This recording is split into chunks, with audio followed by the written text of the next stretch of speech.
Electricidad estática. A principios del siglo XVIII, el mundo de la ciencia dedicó su atención al problema de la electricidad. Había una buena razón para ello.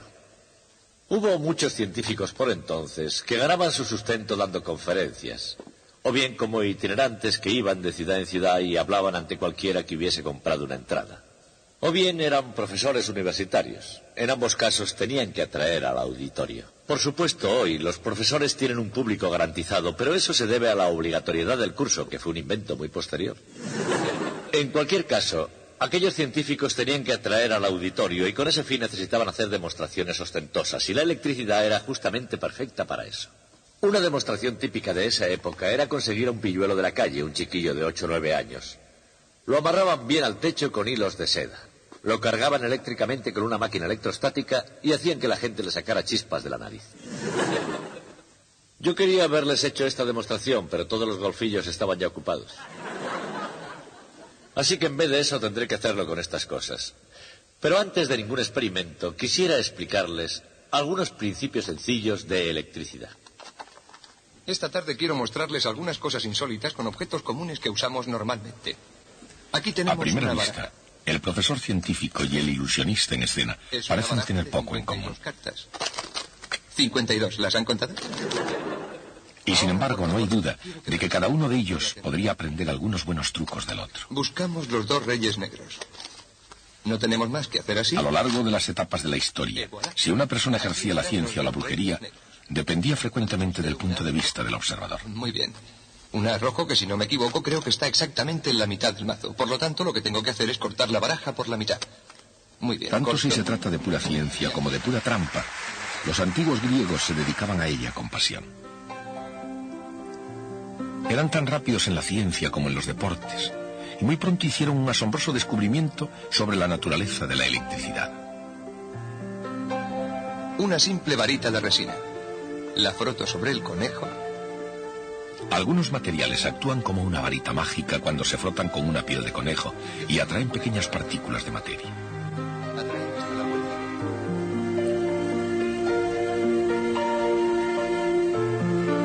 Finalmente, los científicos serían capaces de explicar exactamente cómo funciona realmente este fenómeno, la electricidad. Y al contrario que el prestidigitador profesional, los primeros electricistas estaban deseosos de compartir los secretos de su oficio. Por ejemplo, una de las claves de la electricidad dejó de ser un secreto desde que Benjamin Franklin probó su habilidad en este campo. Difundió la versión que en inglés corriente era algo como esto. Algo llamado carga, la carga eléctrica, es la causa de la fuerza eléctrica. Fue genial con reservas. Pero ¿cuál era la conexión entre carga y fuerza?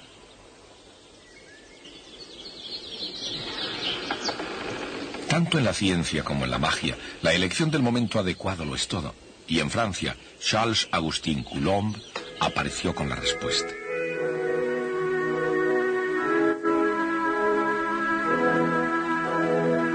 El experimento de Coulomb, que reveló la relación entre carga y fuerza, sería verificado por otros científicos y lo más importante es que sería descrito en términos matemáticos sencillos.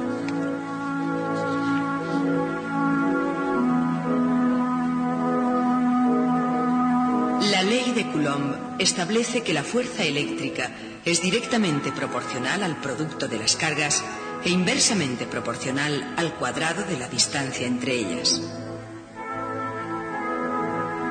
Además hay dos tipos de carga, positiva y negativa. Cuando la electricidad actúa entre cargas de signo diferente, hace que se atraigan. Pero cuando actúa entre cargas de igual signo, éstas se repelen.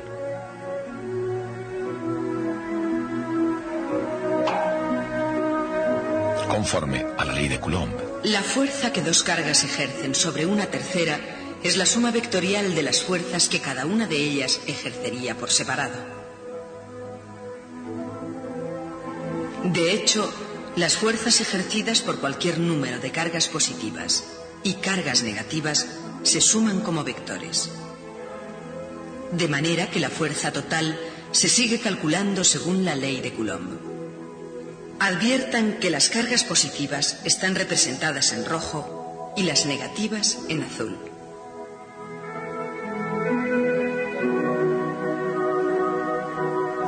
La carga eléctrica ejerce a la vez que experimenta la fuerza eléctrica. Y la fuerza eléctrica obedece a la ley de Coulomb. Parece tan simple como un aparato eléctrico del siglo XVIII. Y parece como si eso fuera todo lo que hay. Pero las cargas eléctricas no existen aisladas. Por el contrario, la electricidad reside en la materia, los sólidos, líquidos y gaseosos del universo. Y no importa en qué forma, sólido, líquido o gas, la materia misma es esencialmente eléctrica por naturaleza. De manera que para entender la electricidad, uno debe primero llegar a un acuerdo con respecto a la materia. Por otro lado, para entender la materia, uno debe primero captar los fundamentos de la electricidad. De hecho, ninguna de las dos puede entenderse sin la otra.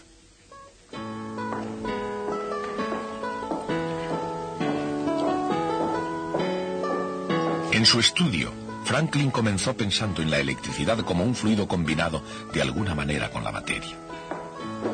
Si había demasiado fluido, suponía la materia cargada positivamente con fluido eléctrico.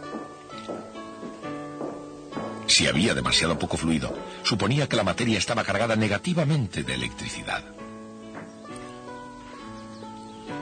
Por lo tanto, en la mente de Franklin, la materia estaba en su estado normal, es decir, eléctricamente neutra y equilibrada, solo cuando contenía la cantidad correcta de fluido eléctrico. Franklin fue el primero en ver la electricidad en términos positivos y negativos.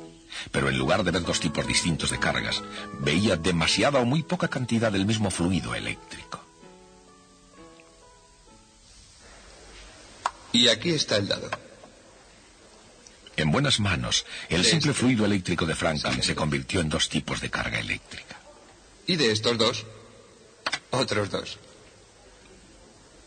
Desaparecen de uno en el cubilete de forma... A la larga y acumulando conocimientos pieza a pieza, los científicos pudieron ponerlos juntos como una única estructura cuyos bloques básicos de construcción son átomos unidos por carga eléctrica positiva y negativa.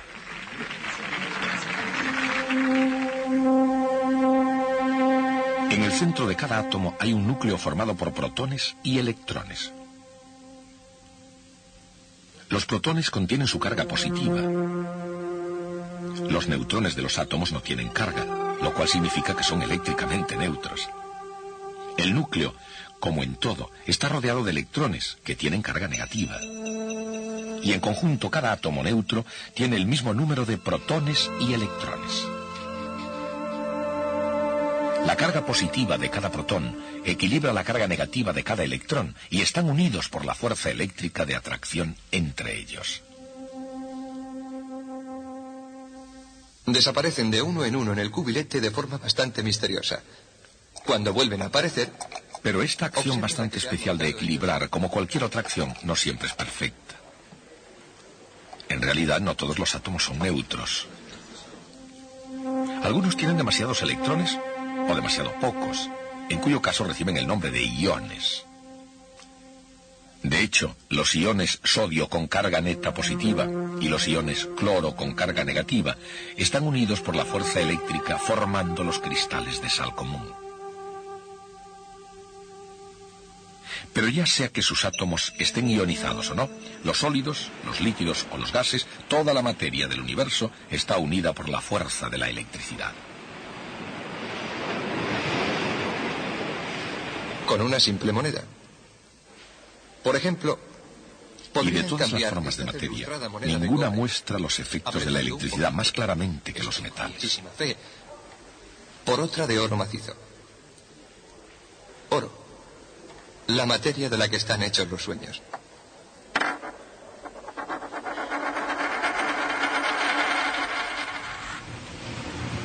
A lo largo de los siglos, los científicos han ahondado profundamente en la naturaleza de los metales. Y en su búsqueda han encontrado que todos los metales tienen propiedades parecidas. En primer lugar, todo metal es maleable y dúctil con capacidad de cambiar de forma sin romperse.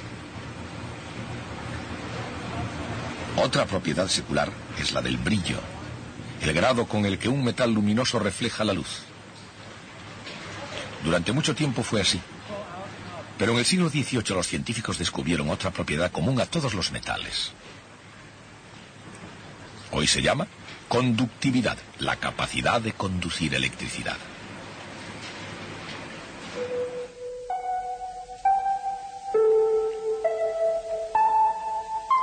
En un aislante, la carga eléctrica permanece donde está.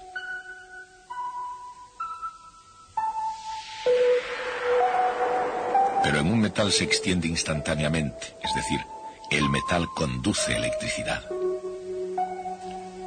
En un nivel más profundo, esto es lo que sucede. Se puede considerar cada átomo de un metal como un ion positivo con uno o dos electrones exteriores débilmente ligados. Cuando dos átomos metálicos están muy próximos, los electrones más exteriores pueden pasar fácilmente de uno al siguiente. A medida que se agregan más átomos, los electrones pueden moverse a grandes distancias. Esos electrones móviles son conocidos como electrones de conducción y dan a los metales sus propiedades especiales. De esa manera, todos los metales son conductores eléctricos, porque todo metal es como una molécula gigante en la que un número de electrones están compartidos por igual entre todos los átomos. Se puede representar como una estructura de iones cargados positivamente, pegados por un fluido de electrones móviles.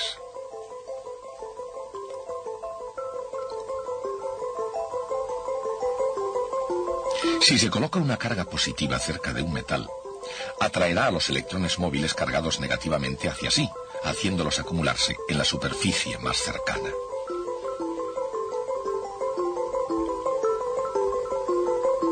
El resultado es que quedan iones positivos netos no equilibrados por electrones en la superficie más alejada.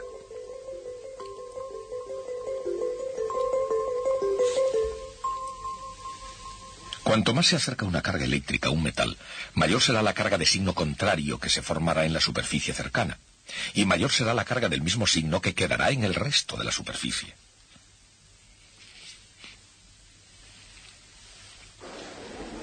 Y ahora una cajita sorprendente, pero no quiero que puedan pensar que está trucada. Estas propiedades se utilizan en un instrumento científico que puede parecer mágico.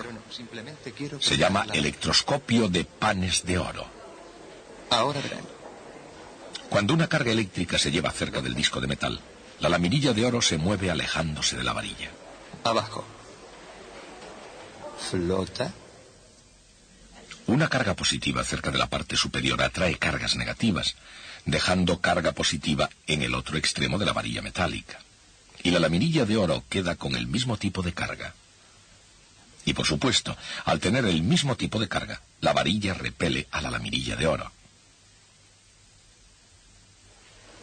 Cuando se quita la vara, la laminilla cae de nuevo hacia abajo, a menos que la carga se transfiera al disco mediante contacto físico. Abajo. Flota. Quieta. El contacto físico deja a la varilla y a la laminilla de oro con un exceso neto de carga, y la laminilla permanece levantada. Pero vuelve a caer de nuevo con un roce de la mano. Abajo. La mano, que es ella misma un conductor, conecta la columna a la caja del electroscopio. ¿Dónde ha ido a parar esa carga extra?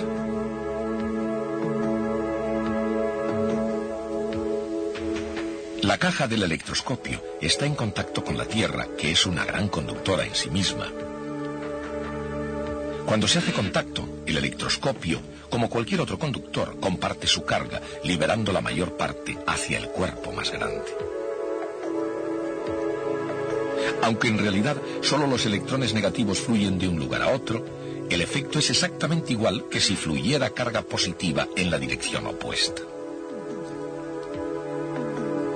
A esto se llama poner a tierra un conductor eléctrico o simplemente hacer masa. Y para todos los fines prácticos, cuando esto sucede, el conductor se pone eléctricamente neutro.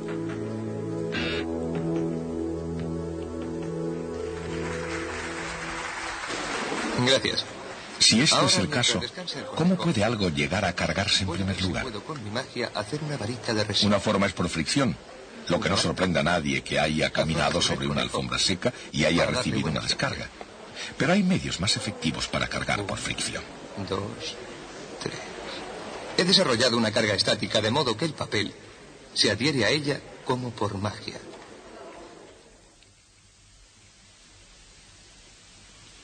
En el siglo XVIII, los electricistas inventaron máquinas que acumulaban la carga eléctrica mediante la frotación de un aislante, tal como el vidrio que gire. Y ahora una cosita que encontrarán electrizante. Es una cortesía de mi buen amigo el señor Van de Graaff. Démosle un poco de energía. En el siglo XX, Robert Van de Graaff utilizó el mismo principio. Las cargas permanecen quietas en la superficie de un aislante, para subir en una nueva vuelta. Aquí abajo, una transportadora lleva la carga hacia arriba, hasta la parte superior de la máquina, donde la carga es transferida al interior de la cúpula del metal.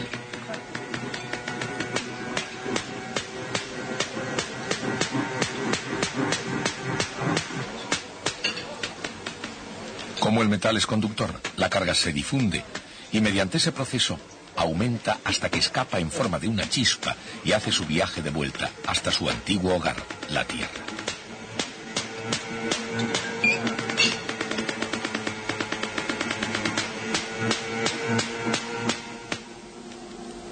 Pero la máquina de Van de Graaff tenía muchas más posibilidades que el mero truco de encender el interés del auditorio de un cabaret. De hecho, su característica principal, transferir carga eléctrica por la correa transportadora, es el principio de uno de los más importantes dispositivos de un moderno laboratorio de física nuclear. Esta robusta cámara amarilla, conteniendo gas a alta presión, está diseñada precisamente para evitar que salten chispas.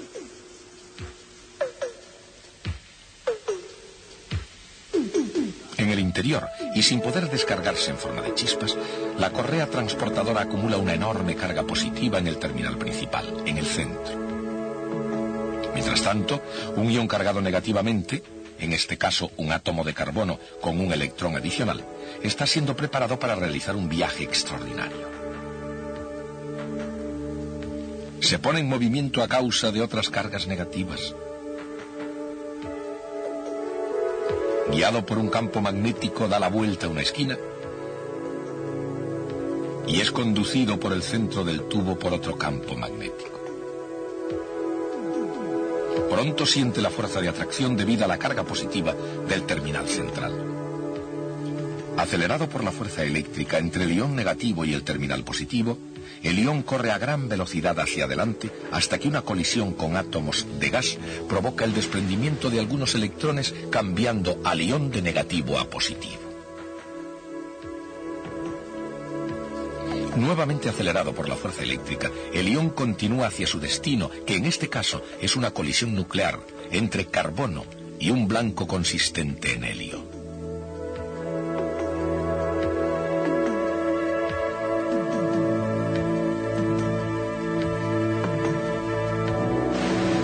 Esta máquina extraordinaria se llama acelerador tándem de Van de Graaff porque utiliza la enorme carga desarrollada por el generador de Van de Graaff no una vez, sino 2 veces. Por supuesto, utilizar la carga positiva 2 veces es una especie de truco, pero sigue siendo estrictamente ciencia, no magia.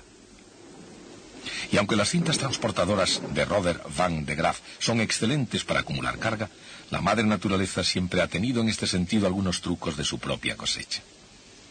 Desde el principio de los tiempos, las tormentas eléctricas han llevado consigo una enorme acumulación y liberación de carga eléctrica. Los científicos creen que el mecanismo lleva consigo fricción entre partículas de hielo en las nubes.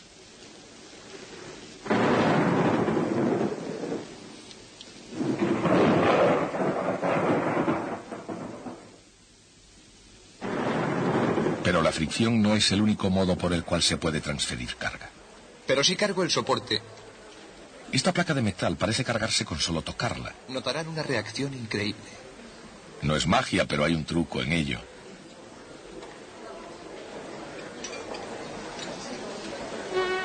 Si se acerca una carga positiva a un metal, la carga negativa se precipitará hacia ella y la carga positiva se queda detrás en el otro lado. Entonces, si el metal es puesto a tierra momentáneamente, la carga fluye entre el metal y la tierra, dejando al metal cargado negativamente cuando se interrumpe el contacto. Pero si cargo el soporte, notarán una reacción increíble. Ese principio recibe el nombre de carga por inducción. Y puede parecer pura magia a un auditorio que no se dé cuenta de que existen cargas eléctricas atrapadas dentro de la lámina de plástico. Ese es el motivo por el que la placa de metal parece haber sido cargada con solo tocarla. El truco está en que al tocar la placa, la conecta momentáneamente a tierra y por eso la deja eléctricamente cargada. Esta fascinante máquina, que no es la máquina del tiempo de H.G. Wells, es conocida en cambio como el generador de Winghurst, una de las primeras diversas formas de generar electricidad. Observen atentamente. Esta llamativa máquina, inventada en 1880 por el ingeniero inglés James Wenshaw, presenta unos discos que giran en sentido opuesto y donde las lengüetas metálicas se cargan por inducción, cerrando y abriendo el contacto a través de unas escobillas de metal. Cuando las ruedas giran, la carga eléctrica se acumula hasta que un rayito libera la tensión creciente.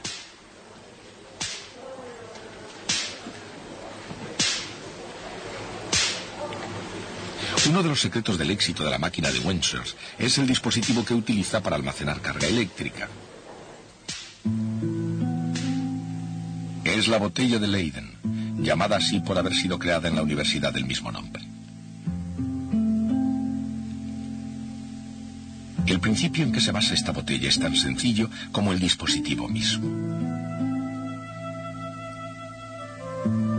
En una botella de Leyden, el interior y el exterior son de metal, separados por el vidrio de la botella.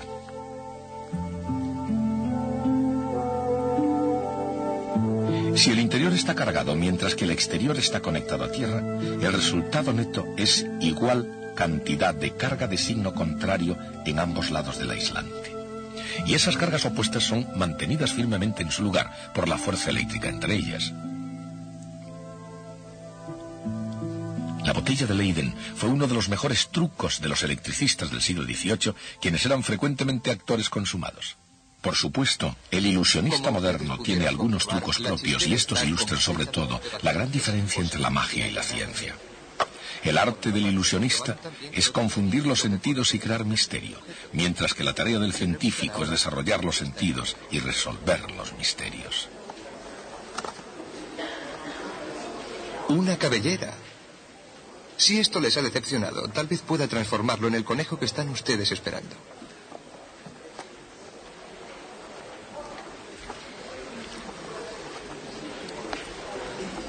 Ambos tratan de entretener al menos de la mejor manera que sean capaces. Ajá.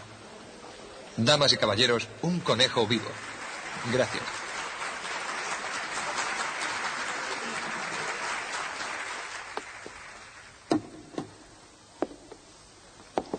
Yo quería mostrarles que la electricidad puede ser realmente útil. De manera que cuando esta amiga me dijo que quería cortarse el pelo, pensé que podría hacerlo con esta máquina de Van de Graaff. Tranquila, que esto no duele. Allá vamos. Observen lo que ocurre cuando yo giro esto.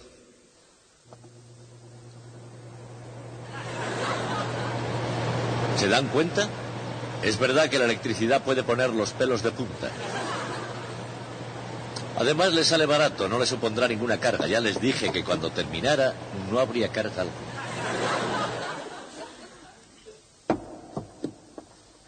Pero este es un generador electrostático de tipo diferente.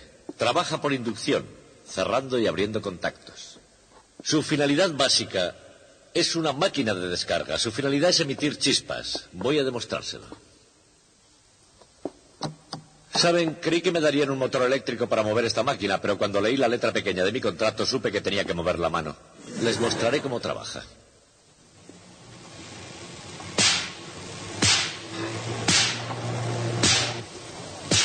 Eso es. Es una máquina de producir rayos. Es bastante peligrosa. Si yo la sujetara por un sitio incorrecto en un momento indebido, podrían perder un profesor. O como mínimo aprenderían algunas palabras que no están en el programa. El físico holandés Van Marum hizo construir la máquina más grande de este tipo que jamás haya existido. Con mucha anterioridad a los trabajos de Windsorst y de Van de Graaff en Holanda, Martinus Van Marum, en las 2 últimas décadas del siglo XVIII, experimentó con el generador electrostático más grande que haya sido construido. Fue fabricado para Van Marum por un fabricante de instrumentos, un inglés llamado John Caberson. La máquina gigante de Van Marum utilizaba un grupo de 100 botellas de Leyden. Sus discos rotativos tenían más de 6 pies de diámetro y podían lanzar un rayo a una distancia de más de 2 pies de longitud, casi 70 Era una centímetros. especie de dinosaurio electrostático. El punto final de la evolución del generador electrostático del siglo XVIII. Y pocos años después se extinguió, porque en Italia, Alejandro Volta había inventado un dispositivo que era más elegante y práctico, algo que llevaría la electricidad a una nueva era, la pila eléctrica. Trataremos el tema de la pila eléctrica próximamente, pero antes de eso me gustaría hablarles a ustedes de otra nueva idea. Esa idea es el campo eléctrico. Hablaremos de él el próximo día.